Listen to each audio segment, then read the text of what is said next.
welcome to History on Blast, episode 36, Punch Your Local Nazi. I'm Hillary, and on this episode, I'll be your host, as honestly, I don't even begin to know who we're putting on blast this time. Everyone, no one, potentially a small bridge in Austria, but probably the Nazis, because it's World War II, and it's usually the Nazis who are at fault. Although this time, I am going to be making a pretty stark divide between the Nazis of the SS and the Germans of the Wehrmacht, even though, at the time, for most of World War II, they were, all Nazis. You'll understand. But first, this month in history. Hello, everybody. This is Trevor, host of the History of Persia. I'm telling the stories of the empires that dominated the Middle East from the fall of the Assyrians until the rise of Islam. I'll cover topics like the 300 Spartans, the origins of endurance racing, the losing side of Alexander the Great's conquests, and at least one evil priest who replaced and impersonated the king. If those stories and the stories and cultures of Greece and Rome's greatest enemies sound interesting to you, come check out The History of Persia, wherever it is you find your favorite podcasts, like this one. On February 20th, 1943, the Desert Fox, German Field Marshal Erwin Rommel, led his troops through the American lines at Kasserine Pass and killed around 1,000 American troops. At this point in the war, the Americans had only just joined the fighting in North Africa, and this was their first major defeat. Okay, so let's talk about Austria for a moment.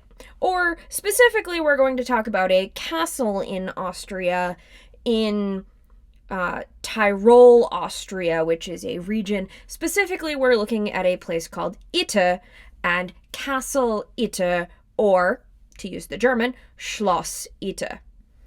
The current castle that sits on this site is a 19th century castle, which was built in 1878. However, we have definitive records saying that there was a fort there from at least 1241, but probably for hundreds of years before that, because strategically it's a very important site in Austria. In 1940, shortly after Anschluss, which is the German annexation of Austria, the Nazi Reich leased the castle from Franz Gruner, who was the official owner. And the listed explanation for why they were leasing it was official use. What this means, apparently, I'm not really sure, but probably random government use. Among other things, for a couple months, it housed a group called the German Association for Combating the Dangers of Tobacco. So sure, why not? That seems fine to me. Then on February 7th, 1943, Himmler decided he wanted to use it as a prison and ordered SS Lieutenant General Oswald Pohl to seize it and completely took command of the castle and outbuildings. So at this point, it was being used as a sub-camp of Dachau concentration camp, and was specifically used for what were considered VIP prisoners, which, as far as I can tell from the list of people who were there, which includes some former premiers of France, and the sister of Charles de Gaulle, and a former tennis player. They were all well-to-do French prisoners, all of whom were political prisoners and not prisoners of war. But either way, that sets our scene. We have a castle being commanded by the SS, full of French prisoners, and Eastern European prisoners from Dachau who were working as servants and staff in the castle. And that's more or less where we are on May 3rd, 1945, when a Yugoslavian communist prisoner by the name of, and I'm doing my best here, but I do not know if I'm pronouncing this right. I looked it up, and I'm hoping. Zvonimir Kukovic, I think I got that. He was a prisoner and handyman, and he snuck out of the castle by claiming he was going on an errand for the commander. And he had a note written in English because his plan was to go find Americans and be like, hey, you want to come help us out over here? And he did end up finding some Americans. Specifically, he found the 409th Infantry Regiment of the 103rd Infantry Division. But they needed authorization in order to be able to move because this was outside of their geographical jurisdiction, as it were. But they did end up going. They may not have been going with permission, but I'm going to be real, look at American military history, and you'll see a lot of things that look like that. There's a military, rule book and, guidebook of how you're supposed to do the thing, and American military history is rife with examples of soldiers or units or commanders just going, you know what, fuck it, and doing whatever they want and somehow coming out as heroes. So here we go. So they go off to go save the day because that's what we do. And then they were stopped by shell attacks near Jenbach, which was halfway between where they met Kukovic and Castle Ita, which means no rescue from the 409th. So, back at the castle, nobody has any idea what happened to Kukovic. They don't know if he's alive. They don't know if he found Americans. They don't know if he's on the way. They know nothing. So, Andreas Krobot, a Czech prisoner and cook, goes to the town of Vogel. He literally just, sneaks out, grabs a bike, and goes.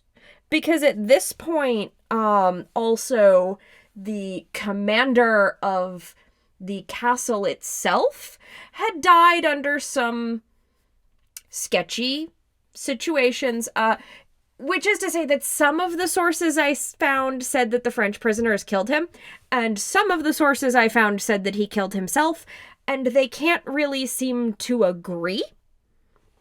And some people are like, yeah, we just don't know which one it was. So, either way, he's dead. We've got a bunch of French prisoners. They send the cook out to go find help.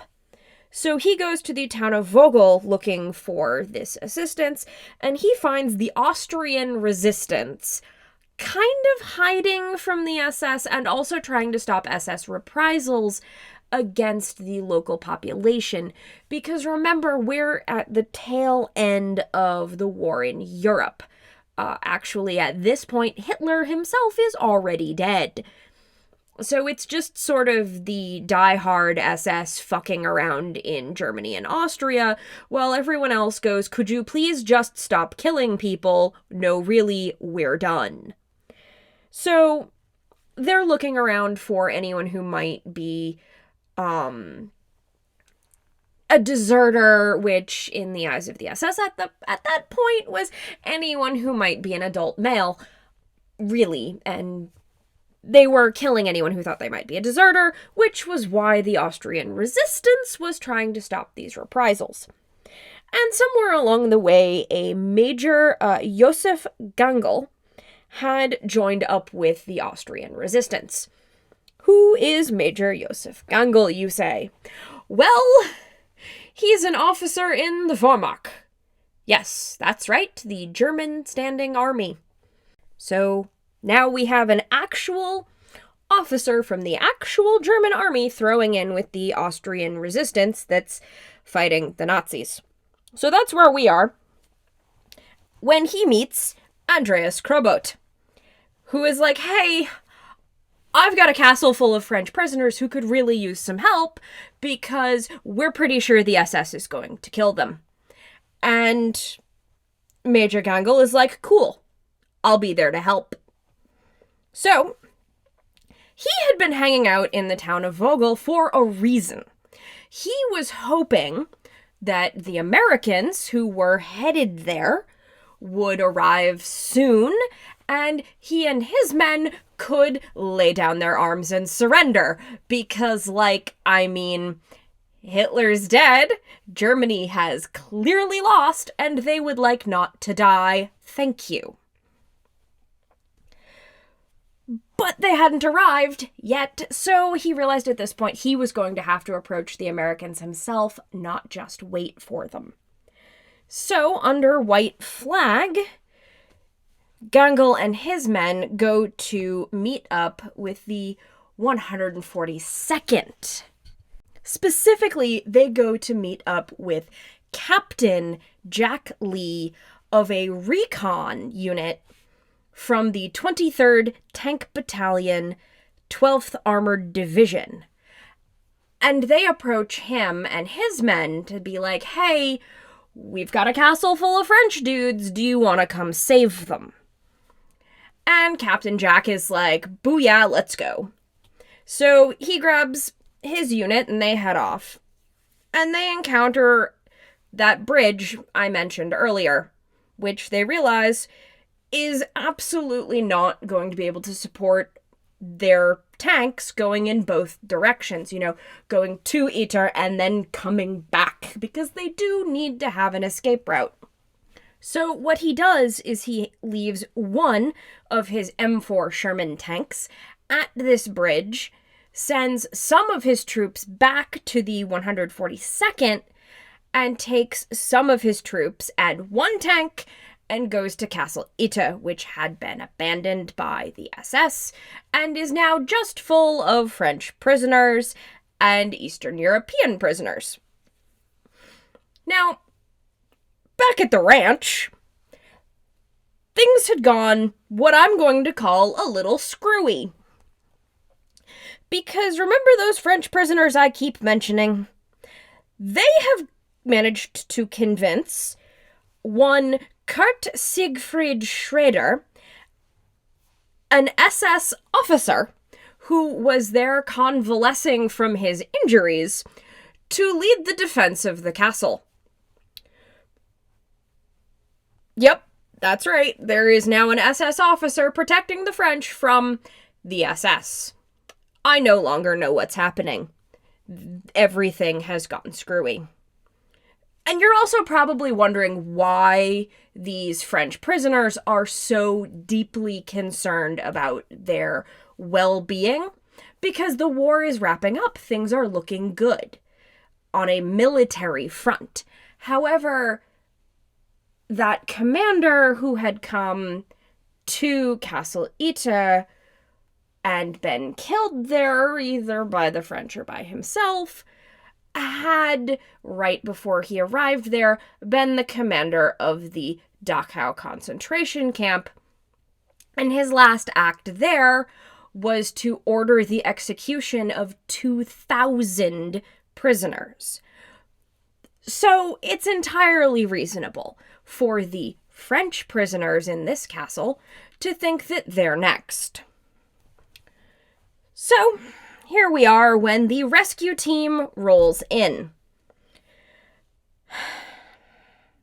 And this is the strangest roster I have ever seen for any battle ever, and I'm kind of loving it, but also, what? Officially on paper, the initial Allied defense force of Castle Ytter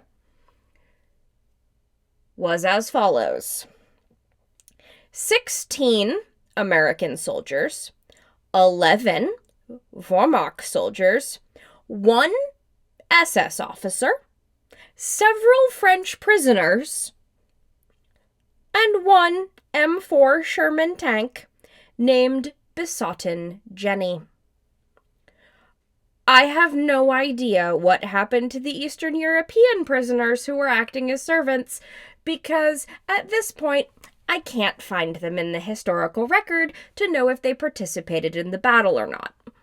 Given that Captain Jack Lee had tried to get the French prisoners to just sort of hide during the battle so they didn't all get killed, it is entirely possible that the Eastern European prisoners actually listened and hid where it was safe, as opposed to the French prisoners who decided they were going to grab the guns that the SS had left behind when they abandoned the castle, and they wanted to be on the front line. So, they get attacked by approximately 100 to 150 SS troops armed with 3 flak cannons of different sizes. And from here, things break down into, sort of a siege. You get the SS trying to storm the castle. You get the Americans and assorted others in this defense, defending with a combination of rifles and 1 tank. And the tank was actually doing a pretty good job of serving as some sort of artillery against those flak guns until it was destroyed. Eventually, reinforcements arrive. And these are the reinforcements from the 142nd Infantry that Captain Jack Lee had sent for. Now, the thing was, he hadn't been able to give them very specific information about what sort of attack they were expecting, or how they were going to be arrayed, or where exactly they were even going to be beyond, this castle over here. So as things are wearing on and the battle is looking kind of rough, one of the prisoners, specifically one Jean Baratra, the French former tennis champion who had also been the sports commissioner, volunteered to vault the castle wall and run the SS lines to go find reinforcements. And of course, because this entire battle is playing out like some kind of ridiculous war movie or potentially anime, this works. Not only does this work, he manages to find the 142nd, get a uniform, change, and make it back for the rest of the battle. Because, of course. As to the results of the battle, this was a resounding but also wild victory for the defenders. Something to the tune of 100 SS soldiers were captured by the assorted ragtag team and the reinforcements. Captain Jack Lee received the Distinguished Service Cross, which is the second highest award that can be given to a member of the American Armed Forces. Major Joseph Gangel was the only one of the Castle Ita defenders who died during the battle, although there were also 4 wounded. He is considered a hero in Austria, and there's actually a street named after him in Vogel. The French prisoners were all evacuated and brought back to Paris the next day. And 2 days after the battle, Germany unconditionally surrendered. The importance of the Battle of Castle Ita, aside from the fact that it is a fascinatingly bizarre just string of events leading one to another to this whole mess that would never have otherwise happened, it's also the only time in the entirety of World War II that ostensible members of the Axis powers fought on the same side of the war as members of the Allied powers. Which is to say that Americans and Germans fought on the same side of the war in this battle specifically and nowhere else. Although I should clarify that this refers to members of those nations' standing militaries, because as I'm sure you're aware, there were quite a lot of people who left Europe in the build-up to World War II who ended up going back to fight, having enlisted in England or America or Canada, or wherever else they ended up landing. But there were certainly a lot of people who were citizens of Germany who ended up fighting for the Americans. But this is different because they were actually members of the Wehrmacht wearing their German uniforms, fighting alongside the Americans. There's one other thing I wanted to talk about with regards to the Battle of Castle Yta. And if you follow me on Twitter, you may have seen a somewhat vague post about how something I was researching has a board game. And it's this. I found a complete board game called Castle Yta. And basically, it's a strategy game in which you play as the defenders of the castle, and you have to prevent the SS from taking it. It's actually a fairly well thought out game. It looks fascinating. The game itself is called Castle Yta, The Strangest Battle of World War II. And it was put out by Dan Versen Games, Digital Capricorn Studios. I haven't played it. I literally found it online. But I do recommend taking a look if you are interested in that sort of game. So that's just about going to do it for us today. As always, if you have any questions, comments, feedback, anything at all, you can find me on Twitter at historyonblast, or you can email me at historyonblast@gmail.com. Be sure to check out the Facebook group. It's the History on Blast discussion group. It's a fun time full of history memes, sharing of articles, brainstorming future episode topics or overarching ideas. I'm currently working on researching a new sort of episode, which is going to be talking about the historical accuracy or lack thereof of various media, TV shows, movies, things that purport to be based on true events or otherwise historically accurate, and we're gonna rip them apart a little bit. It'll be fun. If you like what you're hearing, be sure to leave a review, or if you're using the Himalaya app, make sure you leave a comment, and be sure to share it with your friends, because the more the merrier.